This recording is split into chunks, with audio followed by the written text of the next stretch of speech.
Bonjour tout le monde, c'est Antoine, j'espère que vous allez bien. Vidéo réaction concernant le match Paris-Montpellier 4-0, victoire du PSG. Si vous voulez avoir l'avis de Louis, il faut aller sur la chaîne de La Prolongue. Normalement, il y a quelque chose qui apparaît en haut de l'écran pour aller sur la chaîne de La Prolongue.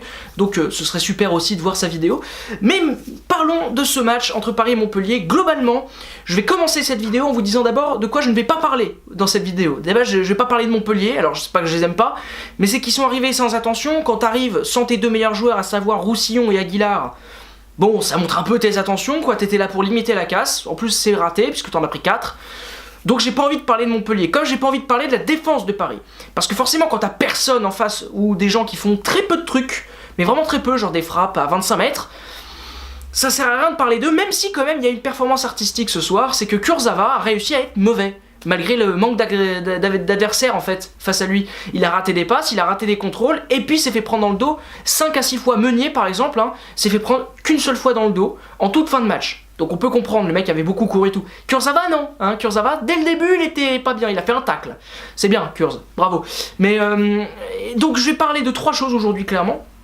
Le record de Cavani déjà forcément, c'est quand même l'événement de la soirée, c'est que Cavani a dépassé Zlatan, ça y est, 157, c'est officiel, c'est le meilleur buteur de l'histoire. Il fallait que ce record tombe vite, parce que c'est quelque chose qui est difficile généralement, quand on tease beaucoup le truc, bah, le joueur qui est concerné par cet événement-là, c'est compliqué pour lui. Ça se voyait qu'il était un petit peu omnubilé par ça, sa performance n'a pas été géniale aujourd'hui, mais c'était mieux qu'avant déjà.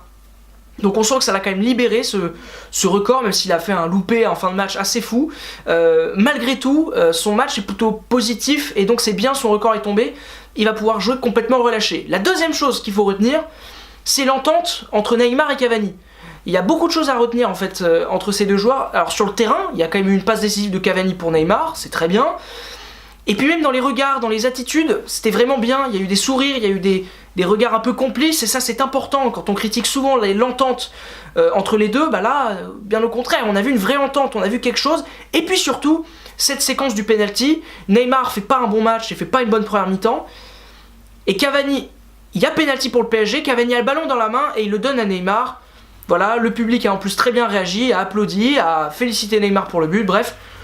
Les petites tensions qui ont été mises au grand jour à l'issue du match face à Dijon n'existent quasiment plus. Alors en tout cas officiellement, je ne sais pas comment ça se passe dans le vestiaire, etc. Mais en tout cas, l'image renvoyée par les deux était très bonne.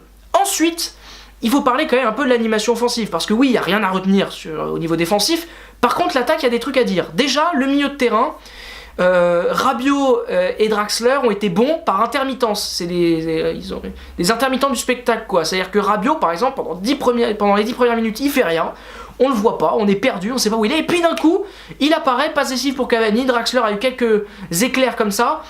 C'est pas comme ça qu'ils battront le Real. En même temps, c'était que Montpellier en face, on peut le comprendre, mais ce sont quand même deux bons joueurs. Même si j'aimerais vraiment que Rabiot comprenne qu'il a plus de qualité pour jouer 6 que 8 d'après moi, mais c'est toujours aussi évident. Même contre Montpellier, mon ami, il faut que tu joues face à Montpellier, même en 6, ce serait bien, quoi.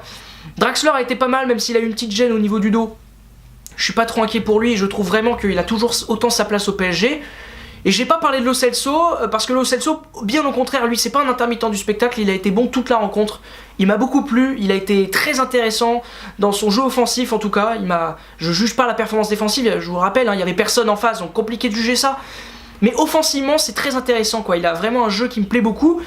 Et pour moi, dans ce genre de match-là, en Ligue 1, il est meilleur que Thiago Motta, il est meilleur que Diarra, évidemment, même si j'espère qu'il sera de retour en forme. Lo Celso, pour moi, dans des matchs comme ça, bah pourquoi pas le mettre en 6, quoi. Dans des matchs comme ça, face au Real, Lo Celso, il se fait surpasser. Mais par contre, dans un match contre Montpellier, où t'as un peu de densité au milieu et tout, c'est pas si mal d'avoir un Lo Celso qui est très intéressant. Et puis ensuite, il y a la ligne de 3, donc sans Mbappé, qui avait d'ailleurs un peu les boules. Ça se voyait, il y a eu quelques plans sur lui dans les tribunes où il avait le visage bien fermé. C'est normal parce que, statistiquement, les 3, ils carburent, quoi. Ils carburent, Neymar a mis un doublé, Cavani, but, passe, et Di Maria n'a mis qu'un but. Mais alors quelle activité, quoi. Di Maria, pour moi, Neymar et Cavani ont les meilleurs stats du match, mais le meilleur joueur c'est Di Maria. Dans ses appels de balles, dans ce qu'il a fait, il a vraiment fait souffrir la défense de Montpellier.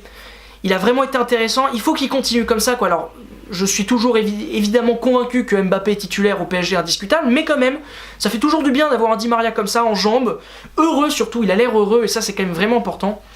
Mais Encore une fois, tous ces éléments que je vous dis, c'est à l'issue d'un match face à Montpellier, en Ligue 1, au Parc. Ça fait quand même 12 victoires de suite pour le PSG face au Parc des Princes, pardon, en Ligue 1.